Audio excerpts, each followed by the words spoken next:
All right, welcome to the October 2025 Signal Pulse Pod, joined here today by Signal Senior Partner and Pollster Chris Lane. Hi, Brent. How are you, sir? Nice to be with you. Always great to be with you. We're going to be diving into our midterm N1500, that's sample size, likely voters, looking at where are they politically, where are they on a litany of issues, what's happening, not just at the top line level, but under the surface. And I think we were bantering earlier before of like, that is really why people tune into this. It's not for us to tell us the top lines.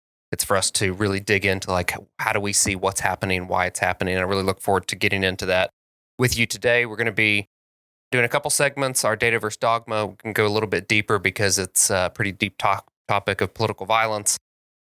And then shifting fault lines in American politics, closing with obviously our winners and losers. So Chris, this October poll, we had several questions around lawbreaking and violence. And the question specifically was, do you believe it's okay to go beyond peaceful protest when you don't agree with something like ICE raids, even to the point of breaking the law, was the question. What stuck out to you on that, especially considering how violent the left answered this question? Yeah, I mean, it's exactly what people are thinking and feeling out there. The numbers back it up. And the Democrats, ability to think that political violence is justified in a way that, frankly, no other voting group does is highly concerning. And then if you change the conversation a little bit of like, is the rhetoric worse or better than it's been historically? Overwhelming majorities think that it's worse right now. And then, finally, just to put a bow on that thought, the idea that, is there an off ramp? Can we get back to some sort of normalcy? Republicans are much more optimistic that there is, because I think they believe that a return to normalcy is a more civil way. And Democrats are convinced that that's not a possibility because their mindset is that it's okay. So everything that, we talk about internally, that we talked about with clients, that people are thinking and feeling every day is backed up in these numbers. And I'm concerned that, this is going to be more of the norm than the idea that we can return to normalcy because of that perception. Well, only 24% said that that's acceptable, the question that I laid out. And 70% said that they disagree with that. And when you dive in, it's 42% of liberals who agree with this statement compared to 14% of conservatives, which is not zero, but is very different from 41% of liberals saying this. The math is very simple. If you're a liberal, you're 3 times more likely to think that it's justifiable and okay than you are as a conservative. I mean, that's not our perception. That's not a Republican talking point. That is cold, hard facts from the people who self-identify that way. I was listening to someone on X, and they were talking about the difference between the left and the right on this issue, and what they think is causing it. And it's something I'd never thought of before. And that was, on the right, we see things through a right and wrong lens. And when you look at something through a right and wrong lens, if you feel you're right, you almost have like a moral obligation to explain your side, understand their side, and try to help them get to what you believe is the right view on something. The left views things through an oppressed and oppressor lens. And if you think somebody is an oppressor, you feel a moral obligation to remove the oppressor, not convince the oppressor. Oppressors aren't convincible. Right. They have to be taken out. And that's essentially where I see this question playing itself out, that you got 41% of people on the left essentially saying, I'm willing to take law-breaking action to take out an oppressor or to remove an oppressor. Yeah, and I think that's precisely why, when the horrific assassination of Charlie Kirk happened, there was a lot of conversation about political rhetoric. And the idea is that if you continually call someone a Nazi, that's a big deal. If someone is truly a Nazi, then the idea of, harming that person is not such a crazy thought. But, 10 years ago, the idea of calling someone a Nazi was such a huge statement. And now it's a complete joke. Like, you didn't actually mean it. But now it's thrown out there like it's, perfectly acceptable to call someone that without any facts or data whatsoever. And that anyone with a slightly different view than you or a slightly further right view than you is a Nazi. I that's where, for me, it totally crosses the line. And to your point about oppressing versus oppressor, if you truly felt like someone was out to get and kill you, then that is why they think this is so justifiable. But that, of course, is not the case, and that's where this true divide lies. Well, in looking at one of the other questions we asked, as you mentioned, of is political or is public discourse worse off, better off, or about the same as it was several years ago? And 71% say it's worse off. But to your point, there's a really big partisan divide on this. 55% of Republicans say it's worse off. 89% of Democrats say it's worse off. And when you go to liberals, it's the same number, 89% of liberals. So 41% are willing to break the law. 89% say it's worse. It's like, well, go look in the mirror. Definitely. And I think the other interesting spot in the numbers here is if the group that thinks it's the better off, the biggest number is amongst Republicans. And that's where our question asked where it was several years ago. So 12 of the last 16 years prior to this current Trump administration was Barack Obama and Joe Biden. And so I think we're now at a point where several years ago is that primarily woke conversation and world that we were living in for an extended period of time. So for them, better or worse off is in comparison to that period of time. And then for the vast majority of the country, and especially Democrats, it's this idea that, we're way worse off given our current environment compared to them. Well, and then on the question that you mentioned of is there an off-ramp or not, you've got 57% of all likely midterm voters saying that political conflict and violence will escalate. 65% of liberals and Democrats, I repeat myself, believe that. And it's just still like the circular logic that they seem to have on their side. And we'll talk about this later, but where these people are consuming their news information and what is being fed to them, that Trump is a Nazi and other things, that I think is what is driving all of this, is that their myopic view of the world fed by the mainstream media is playing itself out in these views and beliefs. Yeah, I think that's perfectly fair. If I were to be assigned to find a silver lining in this data, I did find it interesting that the vast majority of these answers were in that probably category. There was actually just 33% combined that was definitely defined an offer and definitely political violence will escalate. And I think it's indicative of how people are thinking and feeling about this, that we're all just sort of living in this sort of walking on eggshells, not quite sure what's coming next. And I think the data backs that up in a pretty significant way. Well, we always tell clients when looking at our charts, like the dark color is the definite or the stronger response. The lighter color is the probably or maybe response. And it's a lot easier to move people between maybes into a definite than it is to get somebody off of a definite to another definite. And so if we look at it in those terms, I mean, just this political conflict, violence, off-ramp question, doing some back of the napkin math, I mean, it's like almost 60% of folks fall into the probably category that you're mentioning there. And so that gives us 60% of Americans that you'll go have a conversation with and tone it down. But if you look at the first question we talked about, it's toning it down on the left. Right. And just to give our viewers one more step into sort of our data world here and perspective, that's what we call the difference between a hard number and a soft number. When the definites are the overwhelming majority of each answer, that's a really hard number.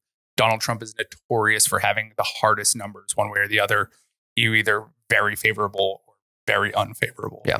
And the amount of people that are lukewarm or cold on Donald Trump, 12 years later is very few and far between. But those are the differences of how his image does move when it does move ever so slightly. Yeah. And one point that I forgot to make on this is we were talking about 41% of liberals saying that it was okay to break the law if you disagree with something the government's doing. And 60% of young liberals, so that's under the age of 35, believe it's okay to break the law. Now, young conservatives were also higher than their older peers. But look at this age split here. If young Democrats under the age of 45 are plus 15 on that it's acceptable to break the law, but Democrats over the age of 45, negative 42, not okay to break the law. So there's a massive generational thing happening here. And I think it plays out in a lot of what you're seeing in the media. I think the shutdown itself, where the Democrats are on this issue, is driven by young Democrats versus old Democrats. And I mean like the voter base, not the fact that all Democrats seem to be really old right now of elected office. And that's what something I talk about with clients constantly is yes, of course, there's partisan divides, and that's an important split in the crosstabs. But over time, especially in the last 4 or 5 years, just as good of a divider and line in the sand has become gender and age. And we see that in this question that younger conservatives are actually a whole lot closer to younger liberals than older conservatives and older liberals are on this issue. Yeah. And so if you break it down by gender, it goes even further on a whole bunch of issues. So I think it's really important that we continue to watch this generational divide and gender divide that just keeps separating and separating and separating. Well, we also ask a question. I'm trying to find it here in the survey, but if universities are playing into this issue, yeah, and it was really interesting because I would assume that at least on the right, you hear that it's these colleges are indoctrinating kids, which I do think that they are when you see what they're taught and who their professors are and where they donate politically.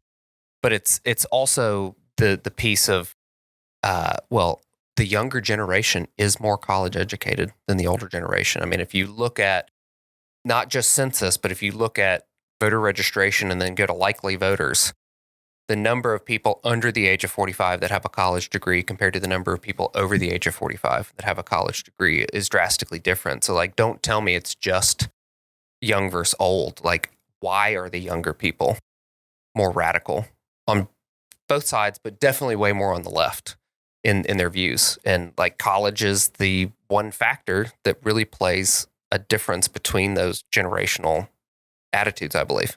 Yeah, there's no doubt. And if you want to find the happy medium of that further drives home your point, is if we look at parents are perfectly split on this issue, 45-45. So, and when we say parents, we mean people who have children between 0 and 18 years old. So that age group, let's call it 35 to 55 generally. Of course, there's outliers on one way or the other, are kind of that in between of people who are definitely more college educated than the generation before, but less college educated than millennials and now Gen Z. They are a perfect microcosm of those worlds kind of colliding, and it's very fitting that it's 45-45 amongst that group. Well, and we spent a lot of time last month talking about women under the age of 55 and how drastically different they view everything than any other age gender break that you look at. Right. And it's worse the younger that you get in just looking at females compared to their male counterparts or older female counterparts. And on this question of university culpability and violence, they're the most educated of all the age gender segments. And they are 32% yes, that universities are culpable in violence. And there's really not that close of any other group in this. And so the group that is most radicalized by universities is the group most likely to say that they're not radicalized by universities. But yet their politics and their answers all throughout the rest of the survey prove that they are radicalized by universities. No doubt. The closest crosstab to younger females is the liberal crosstab. And so just by definition, it's not because anything else other than if you are young and you are liberal, you are young and you are college educated, you are extremely likely to be liberal. And so it's a little ironic that they don't see the correlation between those two things. Well, it's because, as we'll talk about later, they're living in a totally different media world than the rest of us. Completely. Let's jump into generic ballot because, if you look at the 0.1%, this did change.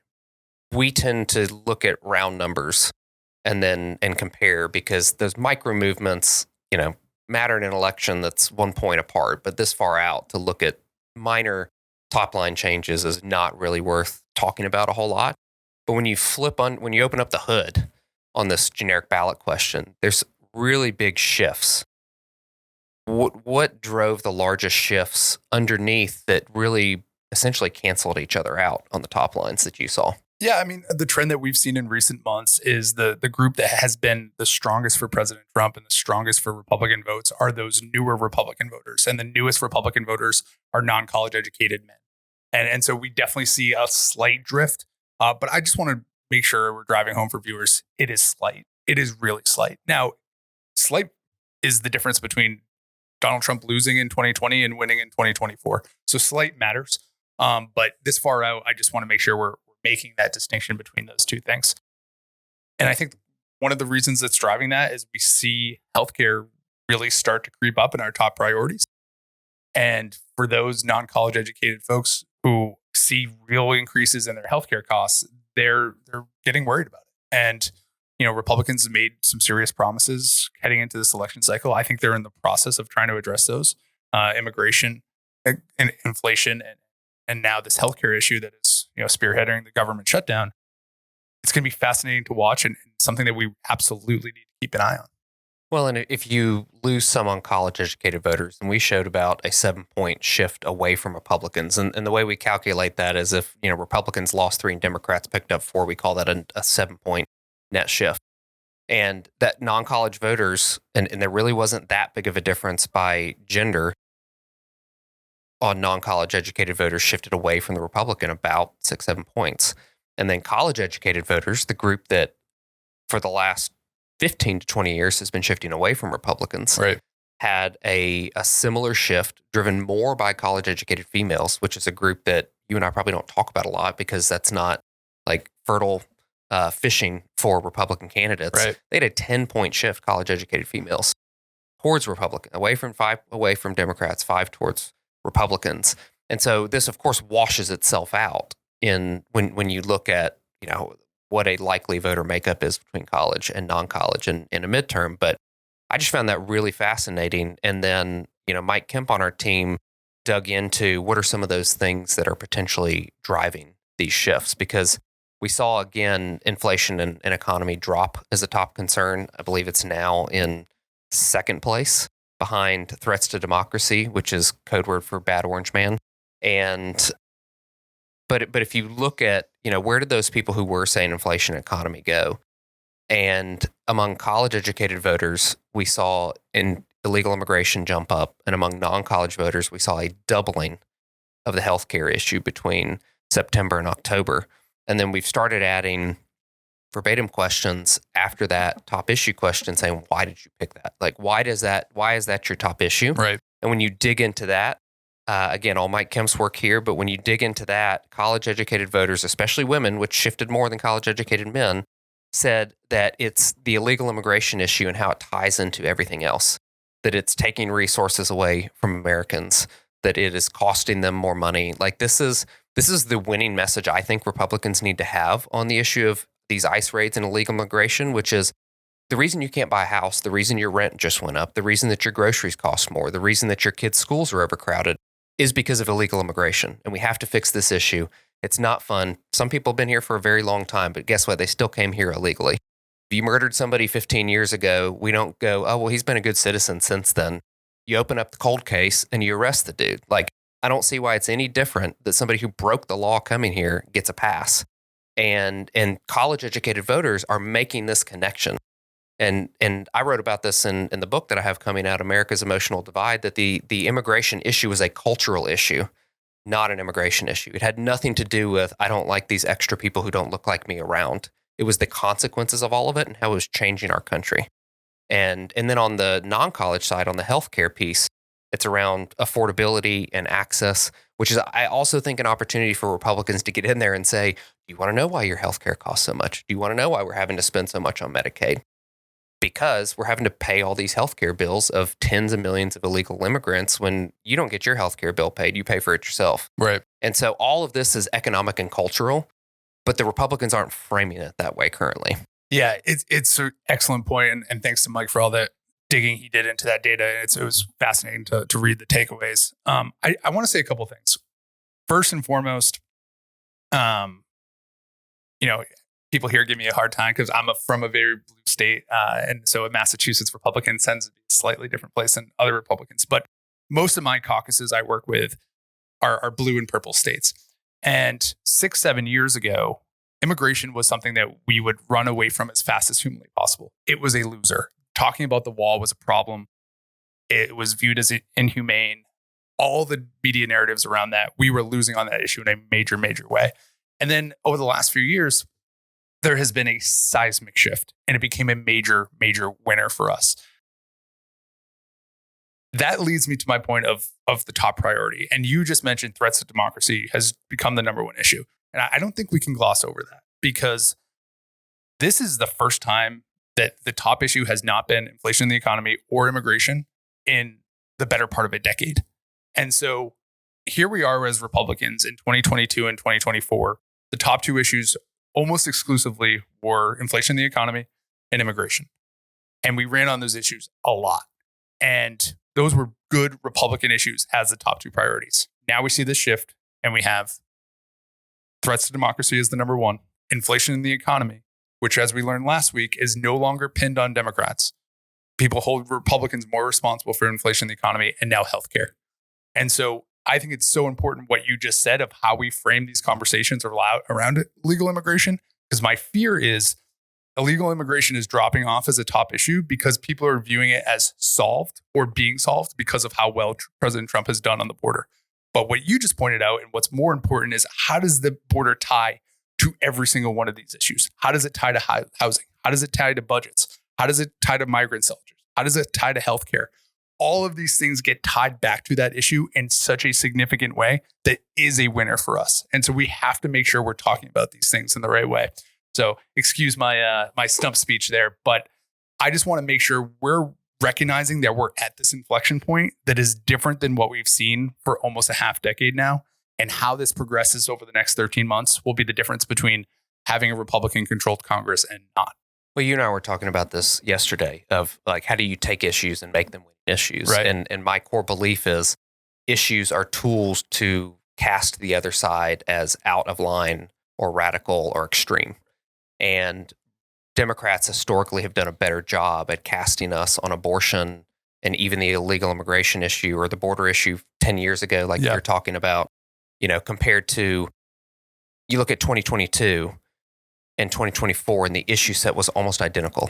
It was illegal immigration, inflation, both sky high numbers in both those races. What is the difference between those two elections? There was a culture war in 24 that was not being fought in 22. So those issues have to be used in a way to cast the other side as extreme. And I think, to your point, it's the shutdown. Republicans have an opportunity, even though it has driven non-college voters away from us because of the healthcare conversation. But I think Republicans still have an opportunity in this sense because they can tie it back to what was the cause of that. And then secondly, Democrats are holding this up in order to make sure illegals continue to get health care while you don't. Right. Like, how do you take these issues and then cast the other side as extreme in it? Yeah, no doubt. And I think, you know, that of course is the conversation at the national level and something that we have to accomplish. But I think for a lot of our listeners, you know, the vast majority of races happen at the legislative level and beneath the congressional. So that's a more difficult tie to make healthcare get tied back to a state rep race in you know, Ohio. So I think we're going to have to continue to monitor this really closely, continue to look at the verbatims, continue to look at what emotions are driving all these things. Because if we don't, we could see that pendulum start to swing back in a way that it won't be beneficial to us in 2026. Well, let's talk about some of these economic divides, economic class divides that we've brought up age, we've brought up partisanship, we've brought up ideology. But on one of the topics that we dug into, which, I mean, felt like the news cycle for a bit and nobody said the word in the last like week or two, but it's the H-1B visas.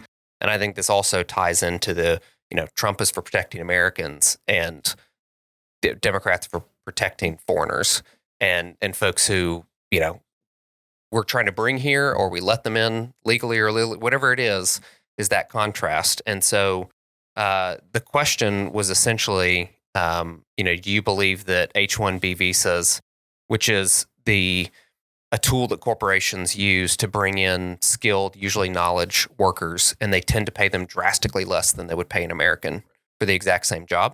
To get one of those visas used to cost $1,000 to a company. So if you're paying $100,000 to an American, you can bring in somebody from South Asia for $50,000 a year. That's worth $1,000, no doubt, to bring that person in and pay half the amount that you paid to an American.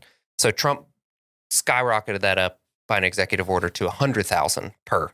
So like that person better be the smartest, darndest, most impressive person you've ever seen in order to pay that $100,000 fee. Where did you see this play out of, more wealthy Americans. And by wealthy, we mean over $200,000 a year in income. Yeah. And this is where President Trump, particularly on tariffs and now this issue, these are not exactly in line with traditional Republican and conservative values. And the potential swing backwards with those non-college educated folks, this is exactly what he needs to do to get back in their good graces, because the people who are affected the most by this are lower income people when other people are entered into the workforce, higher skilled, higher educated folks who then displace them. And so that is something that you do see this tremendous social divide on this issue for an issue that's 44-39 that companies exploit the H-1B1 visa program versus they're essential for competitiveness. We actually do see of course, a partisan divide too, that, that Republicans say that companies exploit this program and Democrats say that they're essential for competitiveness. Now, I'm curious. It's like opposite day. It is. And it's just like the tariff issue. And that's why I mentioned that it's at the TDS. beginning. It's Trump derangement syndrome. It's not ideology. It is, because if Donald Trump didn't exist and someone else, Barack Obama, brought up this issue, we would see the exact inverse on this. And it's just fascinating to me that we're living in a world that, is completely based off of who's saying it rather than what the actual message is. Well, something else we dug into was on MAHA. Yeah. And I thought the framing of this question was really interesting because it gets to what we talk about a lot here, and that is the principle behind an issue, not the specifics of an issue. And if I gave you 5 bullet points and you disagree with 2 of them and half of a third, you're probably going to not support me, even though you agree with 2.5 of my bullet points. Right. But if I come in and I say, I believe this principle is true, there's a way larger chance that you agree with me on the principle, even if we don't agree on the policy points. And so this question was, we laid out some of the things that Kennedy is doing. And then we said, supporters say these ideas will improve public health and reduce corporate influence. Critics say they could undermine scientific standards and public trust. So we laid out as fairly as possible what is going on right now. And then the question was, do you support or oppose implementing new health policies that challenge the status quo if they could improve public health? Not even that they will or definitely have, but they could. Like, we're willing to take the risk to challenge the status quo. What was the number? Yeah. And just to give a touch more context than you just did, the idea was transparency around vaccine safety, removing untested chemicals from food products, expanding nutrition education in schools, banning food dyes, synthetic food dyes. Yeah, all the sort of principles behind the MAHA movement, if you will. And then we just asked, do you support this idea? No mention of RFK, no mention of MAHA. 74% support, 16% oppose. Every single demographic group, universally majority support. Yep. And the moment you introduce the idea of RFK, MAHA itself, you see those numbers get chopped in half. And exclusively on partisan lines. And the other, again, ironic part of all of this is, if RFK had been polled amongst Democrats 2 years ago, 3 years ago, he would have been well above water, well supported, and now, the conversation is how unqualified he is and how, he's not a real doctor. And if anyone who follows any of this stuff could tell you, 90% of secretaries of health and human services in our nation's history have not been doctors. And it was not a problem when Barack Obama put an economist as the secretary of health and human services. But when Donald Trump does it, there's outrage in the streets and trust the science. So he's also probably the healthiest dude that's ever held that role, or woman. Yeah. So to the overall point is, we saw this exact dynamic when we talked about the One Big Beautiful Bill. When you described it as One Big Beautiful Bill, you got one number. And then when you described it as the working class tax cut bill, support nearly doubled. And so it's just about the packaging. It's just about the phrasing. It's just about the messaging. And the moment you make it a partisan thing, people go right back to their teams and stick with where they are. Well, Chris, we were alluding to this earlier of how we all live in different information worlds. I actually have a whole chapter on this about fragmentation and how fragmentation is actually causing a lot of our political differences now. Because back in our parents' day, or maybe our grandparents' day is a better frame. There were 3 news My grandparents networks. Or your grandparents for the age gap? Yeah, I mean, but I'm better looking. Yeah, so the boy, you threw me off there. So but back in the day, it was 3 major news networks, and everybody watched the evening news, Right. and there was a couple newspapers, and we were all basically having the same media diet, biased to an extent, but nowhere near like the mainstream those exact outlets are today. Right. How do you see this shaping voter attitudes and behaviors? Yeah, and it goes back to a few things. So let's look at our data here first, that the plurality of GOP primary voters, GOP voters, are primarily getting it from cable news, and Democrats are primarily getting it from national news. So we are getting 2 different worlds as far as our information is concerned. Then if you take a look, actually outside of this survey, I did another project that was publicly released, so I can talk about it. We did a Gen Z poll, and 77% said TikTok was their primary source of information. 77%. That's scary. So it is. And then if you want to go a touch deeper on that we didn't totally test here, our algorithms for every single one of us are built for, affirmation, right? That what we think and believe is true, and everything that we want to see, we see. And so for me, that's but also for outrage. Like, it's not just I like these things. Totally. It's I hate these things, Right. and therefore it shows me those, because when I'm incensed, Right. I'm more likely to interact with it than when I'm in agreement with something. What's a better example than some Charlie Kirk clips? I mean, you ask a young conservative and a young liberal their perception of Charlie Kirk, it's completely dependent on how the clip was cut. That From was the same video. From the same exact video. And one person gets the first 23 seconds and the other one gets the next 37. And so context matters, the whole message matters. But when you're looking to make a point and you're cherry picking information, that's what you get. But I think for our purposes of voters, it's just to make sure that we understand the different mediums in which we're living in. And we talk about with candidates all the time is meeting people in the medium in which they exist and making sure it's the right message for the right group. And that's not to say that they're opposing messages. They're just different stylistically sometimes. And the final thing I'll say is, I know we talk a lot and we actually debate internally about, moving away from TV for our campaigns, or at the end of the day, the top 3 sources is still TV. And yes, we are moving towards a much more online world. And my point about 77% getting their news from TikTok, we're at this inflection point there too. So it's just something that campaigns have to be smarter about, and have to be making sure that we're reaching the right groups in the right places, because otherwise you're missing huge swaths of the electorate. I'll give an example on this and not get into specifics, but I'm working with the Virginia House Caucus on the dozen or so races that they have in the House of Delegates in Virginia. The AG's race gets all the news right now because of the radical political violence, by their liberal AG candidate. And but these House of Delegates races are really important too. The race that is moving best for us right now is the one where the Republican has not gone up on television and the Democrat has been on television.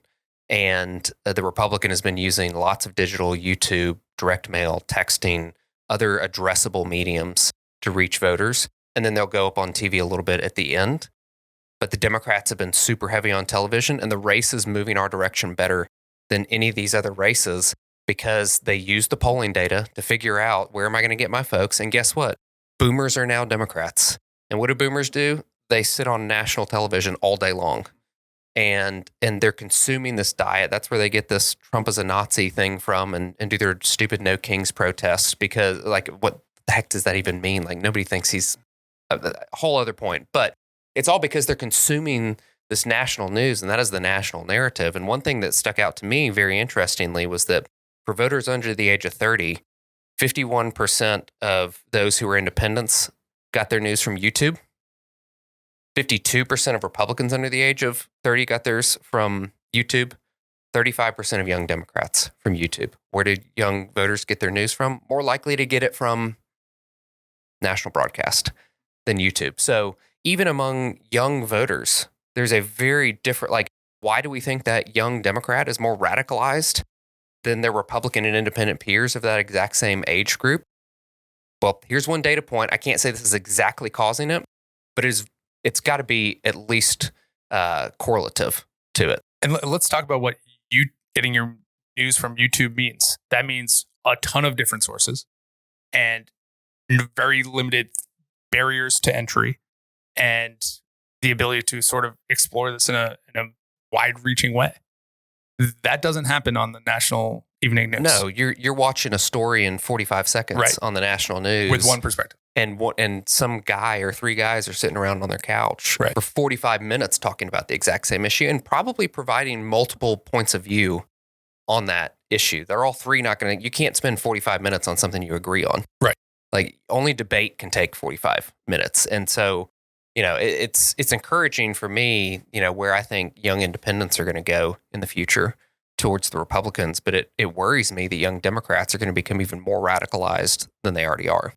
Yeah, it's a very real concern. And, I would really encourage our clients and people who work in this field to make sure that when you are making your spends, you're making it consistent with where you're actually targeting voters and not because that's where you historically have done it. Yeah. Democrats outspend us 3 to 4 to 5 to 6 to 1 on television, and we still win races. That should tell us something.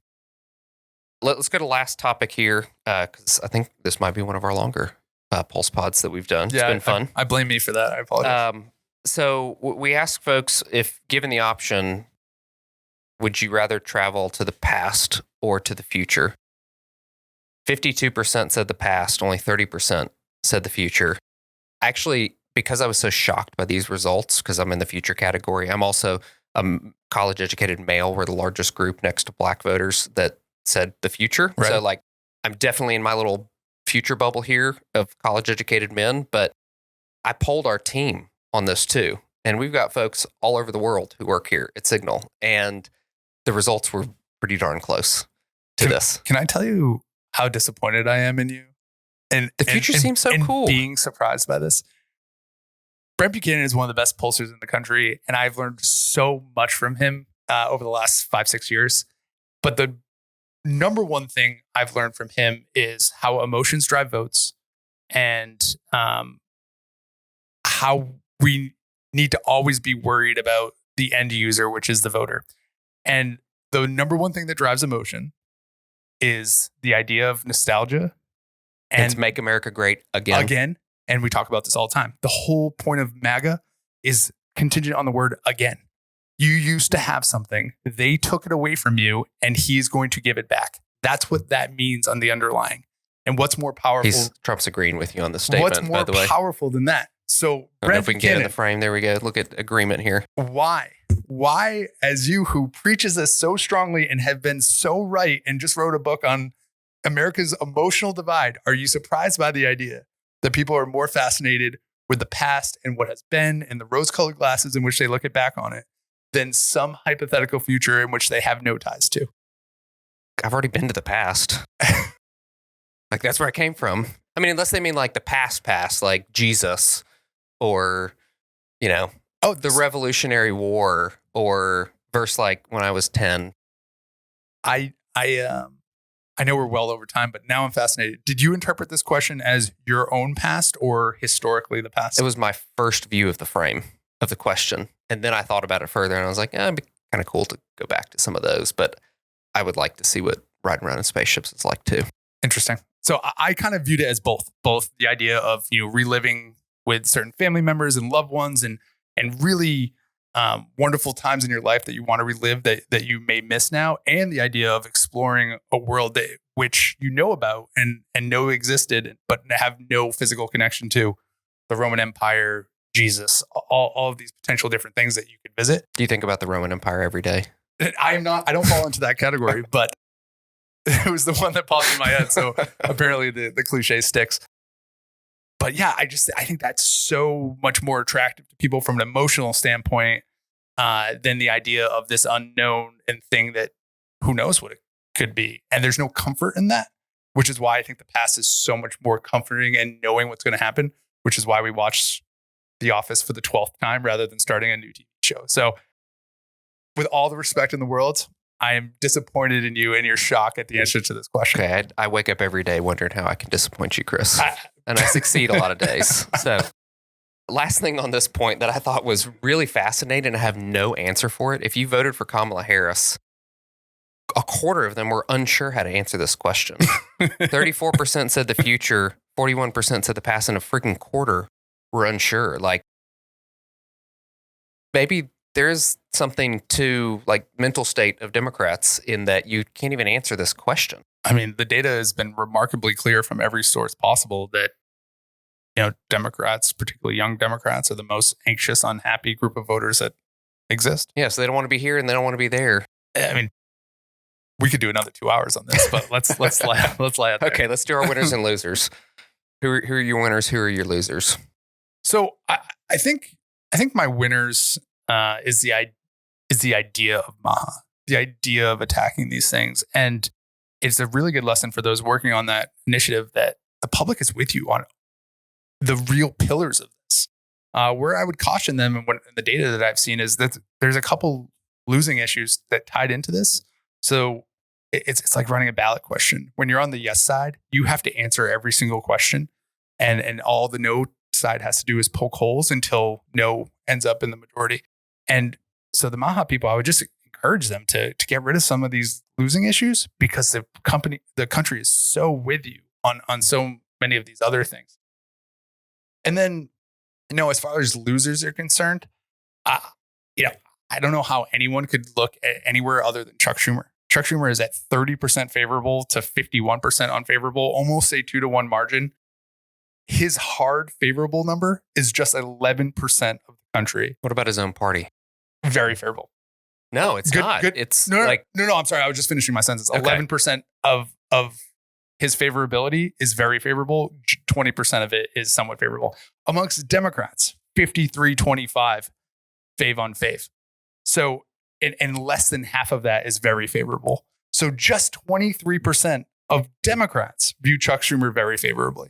So, it's been a long and storied career, and it's even with the Democrats under 55. It's incredible, and it's even fave unfave with Democrats under 55. Good luck to him in his Democratic primary. Yeah, he should keep up those TikTok reels. They're really engaging.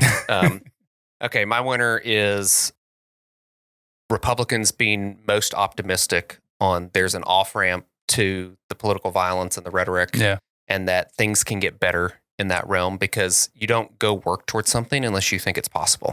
And so Democrats believing that there's no way it's going to get better, like, how the heck are you going to go fix it if you don't think it can get better? And so I'm encouraged the Republicans, not all of them, when I'm not saying a majority, but way more than on the other side of the aisle, believe that there's a way out of this. And then my loser would be, you stole mine with Chuck Schumer, but I would say probably the NFL among voters. It looks very different how often a likely midterm voter pays attention to the NFL compared to the general population. And, Republicans, go build a model of people who watch the NFL and are not registered voters, because there's, I bet, a big swath of folks in there who could be your people, but they're not either registered and they're not showing up to vote. And that was my takeaway from the NFL question we had at the very end of the survey. Yeah, I mean, just for context for listeners, just 15% of voters say they follow the NFL very closely. And even more staggeringly, just 24% of young men say they follow the NFL very closely. And I think you're right. I think there's huge opportunity for gains there.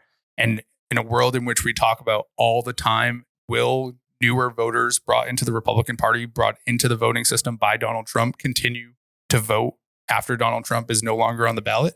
That's a really good place to start. Depends on where you invest. Cheers. In that. All right. Well, thank you, Chris. Thank you, listeners, for tuning into this extra long but fascinating episode of the Signal Pulse Pod. And be on the lookout for the launch of my new book, America's Emotional Divide, which will come out likely between now and the next episode of the Pulse Pod. So follow us on X and other social media at CYGNAL.